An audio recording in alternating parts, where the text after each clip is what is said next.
Hello everyone, स्वागत है मेरे इस चैनल पर। दोस्तों आज है 15 सितंबर से आज के क्वेश्चन को हम डिस्कस करेंगे। तो सबसे पहले हम रिवीजन कर लेते हैं जो 14 सितंबर को करंट अफेयर्स पढ़े थे। तो कल का क्वेश्चन को हम रिवीजन कर लेते हैं। तो कल का पहला प्रश्न था कि भारत ने किस देश के साथ ऊर्जा डिजिटलीकरण और निवेश के क्षेत्र में समझौता ज्ञापन पर हस्ताक्षर किया है। तो ये सऊदी अरब के साथ, किसके? सऊदी अरब के साथ। दूसरा नंबर सवाल था कि भारत यूके आर्थिक और वित्तीय वार्ता का कौन सा संस्करण नई दिल्ली में आयोजित हुआ है। तो कौन सा संस्करण जो है नई दिल्ली में आयोजित हुआ था? तो 12वां जो संस्करण था इसमें नई दिल्ली में आयोजित हुआ था। किस स्थान पर सीमा सड़क संगठन यानी बोर्ड रोड ऑर्गेनाइजेशन द्वारा दुनिया के सबसे ऊंचे फाइटर एयरफील्ड का विकास किया जा रहा है? तो ये लद्दाख। कहाँ है? लद्दाख, जो कि एक यूटी है। ठीक है, तो बोर्ड रोड ऑर्गेनाइजेशन ये लद्दाख में। एक दिवसीय क्रिकेट में सबसे तेज 13,000 रन बनाने वाले बल्लेबाज बन गए हैं कौन? तो ये विराट कोहली। तो सबसे तेज 13,000 रन बनाने वाले पहले खिलाड़ी ये विराट कोहली बन गए हैं। ठीक है, फीफा बास्केटबॉल विश्व कप 2023 किस देश की टीम ने जीता है? तो ये जर्मनी की टीम। हाल ही में किस राज्य सरकार ने मॉब लॉन्चिंग पीड़ित मुँह आवाज़ योजना 2023 को मंजूरी दे दी है? तो ये मध्य प्रदेश। कौन? मध्य प्रदेश। आरबीआई ने आईसीआईसीआई बैंक के एमडी और सीईओ के रूप में किसे पुनः नियुक्त करने की मंजूरी दी है? तो ये संदीप बख्शी को दी है। किसे? संदीप बख्शी को। किस बॉलीवुड अभिनेत्री को ऐतिहासिक एवरेज ने अपना नया ब्रांड एम्बेसडर बनाने की आज की घोषणा की है? तो ये कैटरीना कैफ को। किसे? कैटरीना कैफ को। माइक्रोसॉफ्ट पावर पॉइंट के सह निर्माता जिसका निधन 76 वर्ष की आयु में हो गया है, उनका नाम क्या है? तो डेनिस ऑस्टिन है। ठीक है, डेनिस। रक्षा मंत्रालय राजनाथ सिंह राज्य में बनाए गए नेचिफ सुरंग देश को समर्पित किया है? तो अरुणाचल प्रदेश ने। तो ये था कल का प्रश्न जो हमने आज रिवीजन कर लिया। दोस्तों मेरे चैनल को अभी तक आपने सब्सक्राइब नहीं किया तो सब्सक्राइब कर लीजिए, क्योंकि मैं इस चैनल पर डेली करंट अफेयर्स और जीके क्वेश्चन कराता हूँ। ठीक है, तो आज का पहला प्रश्न है, किस देश में आयोजित युद्ध अभ्यास ब्राइट स्टार 23 में इंडिया एयरफोर्स, आर्मी और नेवी हिस्सा लिया है? तो ये क्वेश्चन है कि किस देश में आयोजित युद्ध अभ्यास ब्राइट स्टार 23 में इंडिया एयरफोर्स, आर्मी और नेवी तीनों सेनाओं ने पार्टिसिपेट किया है? तो ये मिस्र में होने वाला है। तो ये तीनों इंडियन आर्मी, इंडियन नेवी और आर्मी तीनों ये इसमें पार्टिसिपेट करेंगे। ठीक है, आइए इसके बारे में समझ लेते हैं। यह युद्ध अभ्यास 27 अगस्त से 16 सितंबर 2023 तक आयोजित हो गया, यानी कल तक ये 16 सितंबर तक आयोजित होगा। यह बहुराष्ट्रीय त्रिसेवा सैन्य अभ्यास एक ऐतिहासिक अवसर है जिसमें 34 देश भाग ले रहे हैं। 34 देश भाग ले रहे हैं। भारत ने पहली बार इस ट्राइड सर्विस एक्सरसाइज में हिस्सा लिया है। किसमें हिस्सा लिया है? वायुसेना के प्रमुख का नाम क्या है? तो विवेक राम चौधरी। इनका नाम क्या है? विवेक राम चौधरी। वायुसेना दिवस को मनाया जाता है? तो वायुसेना दिवस 8 अक्टूबर को मनाया जाता है। समझ लेते हैं यहाँ पे जो है अफ्रीका, तो इजिप्ट जो है अफ्रीका देश में आता है। इजिप्ट की राजधानी क्या है? तो ये काहिरा है। क्या है? काहिरा। और मात्र जो एक महाद्वीप है जहाँ तीनों रेखा गुजरती है, जैसे भूमध्य रेखा, मध्य रेखा, कर्क रेखा, तीनों को जैसे देखिए 23.5 डिग्री मकर रेखा और 0 डिग्री विषुवत रेखा और 23.5 डिग्री नॉर्थ यानी मकर रेखा। तो ये तीनों जो है अफ्रीका महाद्वीप से गुजरती है। कौन? तीनों जो है अफ्रीका महाद्वीप से गुजरती है। ठीक, तो एक महाद्वीप है जो कि तीनों रेखाओं से गुजरती है, तो ये अफ्रीका महाद्वीप। ठीक है, आइए ऑप्शन के थ्रू समझ लेते हैं। ऑप्शन बी है कि जापान की जो हिरोशिमा है यहाँ G7 यहाँ पे आयोजित हुआ था, जिसमें G7 आयोजित हुआ था, लेकिन भारत इसमें जो है पार्टिसिपेट किया था, लेकिन भारत जो है इसका हिस्सा नहीं है। फ्रांस जो है फ्रांस की राजधानी कहाँ है? तो पेरिस है। फ्रांस की राजधानी पेरिस है। तो पेरिस में किसका आयोजित होगा? तो समर ओलंपिक जो होने वाला है, समर ओलंपिक 2024 का होगा, ये फ्रांस के पेरिस में आयोजित होगा। ऑस्ट्रेलिया है। ऑस्ट्रेलिया में मलाबार एक्सरसाइज यहाँ पे आयोजित होती है ऑस्ट्रेलिया में। ठीक है, दूसरा नंबर सवाल है कि हाल ही में किस राज्य में खतरनाक निफाह वायरस के कारण अलर्ट जारी हुआ है? तो ये केरल राज्य में। कहाँ? केरल राज्य में। ठीक है। केरल के कोझिकोड में निफाह वायरस से 2 लोगों की मौत हो गई है। निफाह वायरस संक्रमण क्या है और कैसे फैलता है?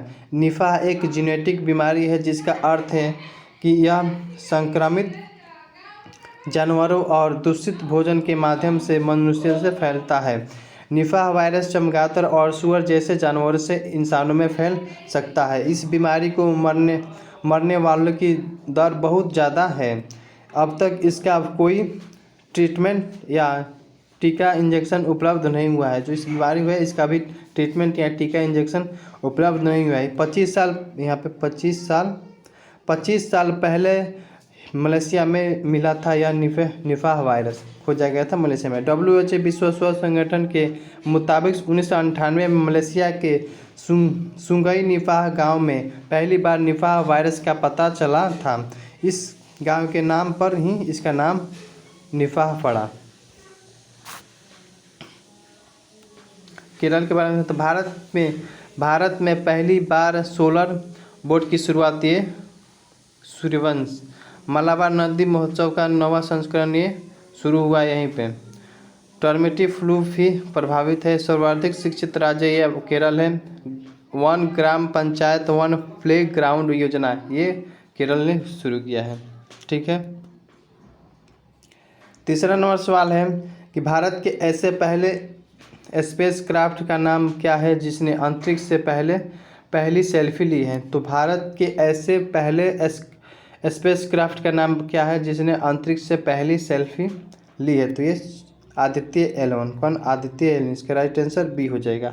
जो हमने आदित्य L1 ने लॉग्रेंज बिंदु L1 पहुंचने के रास्ते में सूर्य और चंद्रमा की तस्वीर खींचकर इसरो को भेजी है। इसने पृथ्वी और चंद्रमा के साथ सेल्फी ली है। आदित्य L में लगे कैमरे के 4 महीने लंबी यात्रा के दूसरे दिन यह तस्वीर ली है। कब लॉन्च हुआ था आदित्य L? तो इसे 2 सितंबर को PSLV C-57 के एक्सेल वर्जन रॉकेट से श्रीहरिकोटा के सतीश धवन स्पेस सेंटर में लॉन्च किया गया था। 4 महीने बाद 15 लाख किलोमीटर दूरी तय कर L1 पॉइंट पर पहुंचेगा यह आदित्य L1 जो कि सूर्य के अध्ययन के लिए छोड़ा गया है।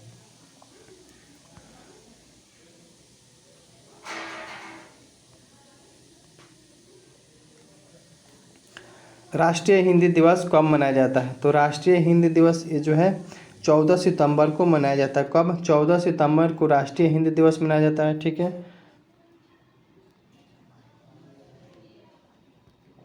राष्ट्रीय हिंदी दिवस हर साल भारत में 14 सितंबर को मनाया जाता है, लेकिन इसके अलावा 10 जनवरी को विश्व हिंदी दिवस के रूप में मनाया जाता है। तो विश्व हिंदी दिवस कब मनाया जाता है? 10 जनवरी को। और राष्ट्रीय हिंदी दिवस ये 14 सितंबर को मनाया जाता है। राष्ट्रीय हिंदी दिवस की बात करते हैं। इसी दिन साल 1949 में संविधान सभा ने एक मत से निर्णय लिया कि हिंदी ही भारत की राज्य भाषा होगी। तो 1949 में संविधान सभा के एक निर्णय लिया गया कि हिंदी जो है हिंदी भारत की राज्य भाषा होगी। यह हिंदी भाषा राज्य में कम्युनिकेशन के लिए उपयोग किया जाएगा। अंग्रेजी सहयोग आधिकारिक भाषा है और राज्यों के साथ संवाद करते समय इस्तेमाल की जाने वाली भाषा है। हाल ही में किस रेलवे स्टेशन को ग्रीन रेलवे स्टेशन प्रमाण प्राप्त हुआ है? तो ये विजयवाड़ा रेलवे स्टेशन का। इसे विजयवाड़ा रेलवे स्टेशन। ठीक है। विजयवाड़ा रेलवे स्टेशन को इंडियन ग्रीन बिल्डिंग का काउंसिल यानी IGBC का द्वारा प्लेटिनम की उच्चतम रेटिंग के साथ ग्रीन रेलवे स्टेशन प्रमाण मिला है। विजयवाड़ा रेलवे स्टेशन को पर्यावरण मानकों में सुधार और यात्रियों को पर्यावरण अनुकूल सेवाएं प्रदान करने की प्रयासों के लिए प्रमाण मिला है। इस स्टेशन की रेटिंग 2019 में गोल्ड से अपग्रेड होकर 2023 में प्लेटिनम हो गई है। छठा नंबर सवाल है कि हाल ही में टाटा स्टील लिमिटेड के वैश्विक MD और CEO के रूप में किसे नियुक्त किया गया है? तो किसे नियुक्त किया गया है? तो TB नरेंद्र को नियुक्त किया गया। किसे? टीवी नरेंद्रन को नियुक्त किया गया है। हाल ही में किस मंत्रालय द्वारा भविष्य के लिए पर्यटन पर एक राष्ट्रीय प्रतियोगिता शुरू की गई है? तो यह पर्यटन मंत्रालय के द्वारा, किसके? पर्यटन मंत्रालय के द्वारा। नई दिल्ली में आयोजित पहली वैश्विक संगोष्ठी का उद्घाटन किसने किया है? तो ये द्रौपदी मुर्मू ने किया। किसने? द्रौपदी मुर्मू। ठीक है, आइए द्रौपदी मुर्मू के बारे में समझते हैं। किसानों के अधिकारों पर 12 सितंबर 2023 को नई दिल्ली में आयोजित पहली वैश्विक संगोष्ठी का उद्घाटन राष्ट्रपति द्रौपदी मुर्मू द्वारा किया जाएगा। कृषि एवं किसान कल्याण मंत्रालय के अनुसार इस कार्यक्रम में दुनिया भर के 59 देशों के पर्याप्त वैज्ञानिकों, किसान और विशेषज्ञों ने हिस्सा लिया है। इस वैश्विक संगोष्ठी के दौरान खाद्य और कृषि के लिए पादप आनुवंशिक संसाधन पर अंतर्राष्ट्रीय संधि के अनुच्छेद 9 में निहित किसानों के अधिकार से संबंधित मुद्दों पर चर्चा की गई है। तो द्रौपदी मुर्मू। दिल्ली जो है, दिल्ली यमुना नदी के किनारे बसा है। दिल्ली जो है यमुना नदी के किनारे बसा है। दिल्ली के कुछ करंट अफेयर्स है, समझ लेते हैं। तो वृक्षारोपण नीति लागू करने वाला पहला राज्य ये दिल्ली है। नीति आयोग की 8वीं बैठक ये दिल्ली में हुई है। जीएसटी परिषद की 50वीं बैठक ये दिल्ली में हुआ है। नया संसद भवन जो है ये दिल्ली में उद्घाटन हुआ है। और दिल्ली के कुछ बदले गए नाम, जैसे राजपथ का नाम बदलकर कर्तव्य पथ और मुगल गार्डन का नाम बदलकर अमृत उद्यान रख दिया गया। ठीक है। 9वां नंबर सवाल है कि हाल ही में इंडोनेशिया मास्टर 2023 में पुरुष एकल खिताब किस खिलाड़ी ने जीता है? तो ये जीता है किरण जॉर्ज ने। जीता है कौन? किरण जॉर्ज। ठीक है। 10वां नंबर सवाल है कि हाल ही में किस भारतीय महिला क्रिकेट खिलाड़ी को 2023 टाइम 100 नेक्स्ट की सूची में शामिल किया गया है? तो ये हम हरमनप्रीत कौर को। तो किस भारतीय क्रिकेट खिलाड़ी को 2023 टाइम 100 नेक्स्ट की सूची में शामिल किया गया है? तो हरमनप्रीत कौर को। इसका राइट आंसर डी हो जाएगा। विदेशी मंत्रालय ने किसे ऑस्ट्रेलिया में भारत के अगले उच्चायुक्त के रूप में नियुक्त किया गया है? तो ये गोपाल बागले को नियुक्त किया है। किसे? गोपाल बागले को। हाल ही में प्रसिद्ध डॉली भेड़ बनाने वाले किस वैज्ञानिक का 79 वर्ष की आयु में निधन हो गया है? तो ये इयान बिलवुड, जिसका नाम है इयान बिलवुड, जिसकी 79 वर्ष की आयु में मृत्यु हो गई है। दोस्तों यह क्वेश्चन आज का करंट अफेयर्स था। और मेरे चैनल को जरूर सब्सक्राइब करिए और वीडियो को लाइक करिए, शेयर भी करिए। Thank you so much.